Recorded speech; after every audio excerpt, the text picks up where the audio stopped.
چې رقص حرام دی، زنانه چې ګډېږي نو دا حرام دي، دا ناجایز دي. زنانه به څوک پوهه کوي دا زما د ورور واده دی او دا مې د ماما واده دی، او ایسته به ګډېږي او نه ګوري چې دا خلک ما ته ګوري. او دا ښځې کتل ولې ګناه نه ده چې ښځې تا ته ګوري، د بدن ساق پکې جوړښت پکې ښکاري. عزم وکړي چې ګډه پرېږدوئ، خاص کر د مدرسو طالبات چې قرآن کله وایي الله ته وګوري چې ګورې دا ګډېدل پرېږدي حرام دي. کله کله مو خبر شو د مدرسې طالبات په دې څیزونو کې اخته، پلاني ځای کې مدرسې جنکۍ دي او په دې سکولونو کې خو الله دې د سکول د استادانې بس پوهې کړي، د سکول د استادانې نه دي، استادان خو هم دي خو استادانې چې دوی بالکل دا ګډېدل وتاړو دا ناجایز نه ښکاره کېږي. 14 اګست دی جنکۍ به ګډئ، 23 سپتمبر دی جنکۍ په سکولو کې ګډئ به. اوس خو باقاعده د میوزیک کلاسونه شروع شوي دي په سکولونو کې. دوی خویندو ته ویل پکار دی چې د خوم د لوریانې مه ګډوئ تاسو. اوس دا د خپل ښایست اظهار چاته کولی شي. د مخ او د دې لاسو په باره کې د دې آیت نه پته لګي چې اصل کې ښځه به مکمل ځان پټوي. پاتې شو د لاس او د مخ چې کوم اجازت راغلی دی نو دا هغه چا ته راغلی دی چې کوم سره په کور کې اوسېږي او د دې سره نکاح نه کېږي. خیر دی که هغوی مخ ولیدو د هغې لاس ولیدو، لکه پلار دی او دغه شانې زوی دی، ورور دی، وراره دی، خوری دی، د هغې تذکره روانه دلته. ولا یبدین زینتهن او نه به ښکاره کوي خپل ښایست. ښایست مراد پټ ښایست دی. الا لبعولتهن مگر ښکاره کوي خپلو خاوندانو ته او آبائهن یا خپلو پلارانو ته او آبائی بعولتهن یا خپلو سخرانو ته، پلارانو د خاوندانو ته چې هغه دي سخران دي. سخر دی نو که سخر یې مخ ولیدو خیر دی. او ابنائهن یا خپل زامن خپل بچي او ابنائی بعولتهن یا زامنو د خاوندانو ته چې بنځي دي بنځو ته، نو بنځی دی په کور کې هغه د دې مخې نه خیر دی، لاسۍ نه خیر دی. او اخوانهن یا خپل ورونو ته او بني اخوانهن یا زامنو د ورونو ته چې هغه ورېرونه دي ورېرونو ته او بني اخواتهن یا خپل خوریونو ته چې د خویندو بچي دي او نسائهن یا خپل ښځو ته. د خپلو ښځو نه یو معنا ده مسلمانانو ښځو نه پرده نشته. امام رازي وایي نسائهن ټولې ښځې مراد دي، که مسلمانان یې کافرې دي نو ښځو نه پرده نشته. صحیح خبره دا ده نسائهن نه مراد د هن ضمیر نه معلومیږي دا چې دې نه خپلې ملګرې مراد دي چې د دې خپلې رشته دارې دي. د پردو ښځو سره بې ځای تعلق نه جوړوي، غلطو ښځو سره به نه کیني پاسي. نسائهن مطلب دا دی چې یا د مؤمنانې دي یا د خپل چاپېرچل ښځې دي چې دا بې اعتماد دی، ځکه په پردو ښځو باندې اعتماد نه دی پکار. دا یې معنا ده. او ما ملکت ایمانهن یا اخکار کولی شي ما هغه چاته ملکت ایمانهن چې مالکان وي ښې لاسونه د هغوی وینځو ته. نو ملکت ایمانهن کې خو وینځې یقینا راغلي دي چې د وینځې نه پرده نشته، خو البته د غلام نه پرده شته او که نشته. زنانه ده نو غلام یې دی. د غلام په باره کې بعضې علما وایي چې د غلام نه پرده شته، خو حدیث کې دا راغلي دي چې نه. هغه یو حدیث کې دي چې نبي علیه صلات وسلام یو ورځ روان او یو غلام ورسره د عبدالله په نوم باندې او دی حضرت فاطمې له ورکړه چې دا ستا شو. نو دواړه روان دي، نو حضرت فاطمې کر ورننوتل. نو حضرت فاطمه چې په کوم څادر کې وه چې مخ به یې پټ شو، سر خپې به یې ښکارېدې او چې خپې به یې پټې کړل دي سر به یې ښکارېدو. نو نبي علیه السلام ورته وایي چې انما هو ابوکي و غلامکي، یو دی پلار دی بل دی غلام دی، ولې به ځانونه تکلیف تېری. معلومیږي دا چې که په کور کې غلام دی نو د غلام نوم هغه پرده نشته دی، غلام او دارنګې وینځه. نو که په کور کې غلام ګرځي راګرځي د دې سیده او د دې مالکه مخ ښکاري نه خیر ښکاري دي. او التابعین یا خدمتګاران، په کور کې خدمتګاران دي، په کور کې څوک خدمت کوي، دیاړي مار دي، خدمتګاران دي. نو دا خدمتګاران به په کور کې ضرورت دی، بجلی په کور کې خرابه ده جوړوي، بل څه کار کوي. نو په دې ټیم کې ظاهر خبر دی چې پرده ګرانه.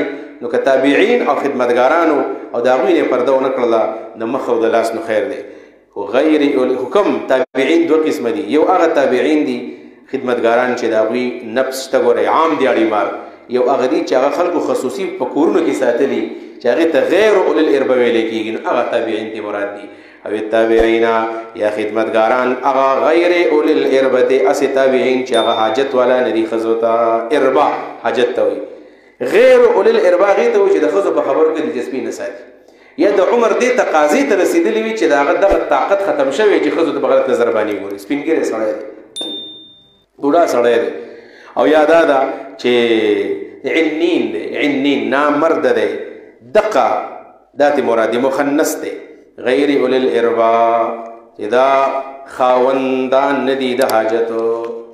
غیر اولی الاربا هغه د نبی علیه صلات وسلام په زمانه کې یو مخنث په مدینه کې نومې زمانه هېرېږي، مخنث و مشهور هغه براتلو د نبی علیہ السلام کوم براتلو د بیبیانو کوم کې ناستو پاسه چې پرده نه کوله. نو هغه مخنث یو ورځ راغلی دی د نبی علیہ السلام کره ناسته او رسول الله صلی الله علیه وسلم ام سلمہ کره دی او خواته وسره د یو د نبی علیہ السلام اوخه راغلی دی. نو دا مخنث دی اوخه سره بحث کوي خبرې کوي پټ. نبی علیہ السلام دوسو پر دا خیال چې دا راضی دا په غیر اول الاربه کې دی راضی دی. خو یو ورځ نبی علیہ السلام ناسته او د عبد الله بن امیہ سره خبرې کوي. نو ورته وی چې عبد الله او ولی وی شام چې کله فتح شي طائف دا پیغمبر به طائف په فتح کوي وی طائف په فتح کوي وی که طائف فتح شو نو داسې وکړه هلته چې کوم رئیس دی که نه رئیس د غیلان ثقفي لور د حاویه نومېږي وی ته به د هغې څه واده وکړې دا په دې خبرو پوهېدو. نو هغې ورته ویل چې په هغې کې څه چل دی نو ویل تقبل باربعین وتدبر بثمانین او ډېره زیاته پیغله وه ډېره زیاته تقبل باربعین وتدبر بثمانین چې مخامخ راځي نو په دې خېټه کې څلور قوطي ښکاري چې شاته ګورې اته قوطي په دې ملا کې ښکاري. دا مطلب چې دا نبي رسول الله شر وباسي دا ګنده وباسي ورته دا خو ماخه په دې خبرو نه پوهېږي دا خو په ډېرو پټو پټو خبرو پوهېږي. ویل نن نه پس به د چا کته نه راځي نو پابندي پې ولګوله. دې نه معلومه دا شوه چې کم الکان کم سکولیان کم طالبان کم عام خلک چې دا په دې خبرو پوهېدل نو څوک ورته نه پرېږدي. چې کله ماشومان دي یا ډېر بوډاګان دي نو بیا که دغه کور ته راځي او که زنانو ته پرده نه کوله نو خیر دی. نور د کلي د خلکو نه به ټیک ټاک پرده کېږي. د پردې مطلب دا نه دی چې ته پرده هغه چا نه کوې چې دا غلط سړی دی. د ټولو چې د کلي تقوادار سړی دی پرده دې کوه چې تا تر ټولو تقوادار ښکاره کېږي پرده دې کوه. دا معنا ده په اصل کې زموږ د خلکو د زنانو عام خیال دی چې داسې ښه سړی مړه وایي دا ښه سړی دی نو ښه سړی نه پرده څوک نه کوي. چې څوک داسې په علاقه کې بدنام وي نو د هغه نه پرده کوي. نو که بدنام دی که نیکنام دی رسول الله صلی الله علیه وسلم د عبدالله ابن ام مکتوم نه په خپلو ښځو پرده کړې ده.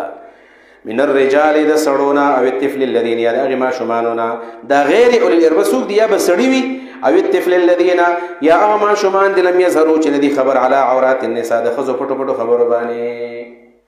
ولا یضربن بارجلهن ولا یضربن او ندی وهي بارجلهن خپلې خپې یعنی څه مطلب ولا یضربن او ځمکې ته دې نه راچوي بارجلهن خپلې خپې خپې دې ځمکې ته نه راچوي په لاس باندې پې ګرځي. مطلب دا دی چې په خپل فطري رفتار باندې به ځي د خپلې خپې له به درز نه ورکوي چې په لاره باندې ځي. دا درز خلک په ګډېدو کې ورکوي چې دې نه معلومه دا شوه چې رقص حرام دی. زنانه چې ګډېږي نو دا حرام دی دا ناجایز دی. زنانه به څوک پوهه کوي دا زما د ورور واده دی او دا مې د ماما واده دی او ایسته به ګډېږي او نه ګوري چې دا خلک ما ته ګوري او دا ښځې کتل ولې ګناه نه ده چې ښځې تا ته ګوري د بدن ساخت پکې جوړښت پکې ښکاري. عزم وکړي چې ګډه پرېږدوئ خاص کر د مدرسو طالبات چې قرآن کله وایي الله ته وګورئ چې ګورې دا ګډېدل پرېږدئ حرام دي. کله کله مو خبر شو د مدرسې طالبات په دې څیزونو کې اخته پلاني ځای کې مدرسې جنکۍ دي او په دې سکولونو کې خو الله دې د سکول د استادانې بس پوهېږي د سکول د استادانې نه دي استادان خو هم دي خو استادانې چې دوی بالکل دا ګډېدل وتاړو دا ناجایز نه ښکاره کېږي. 14 اګست دی جنکۍ به ګډئ 23 سپتمبر دی جنکۍ په سکولو کې ګډئ به اوس خو باقاعده د میوزیک کلاسونه شروع شوي دي په سکولونو کې. دې خویندو ته ویل پکار دی چې د خوم د لوریانې مه ګډوئ تاسو دا غلط کار دی. او بیا ته په موبایل کې ویډیوګانې کړي او درسته به ویډیو لیک شي او هلته جنۍ له کار وګوري پلار یې به ټوپک راولي مړی کوي ته ولې ګډه شوې دغه بدبختي استاد یې ګډه کړي نه ده پکار حرام دي.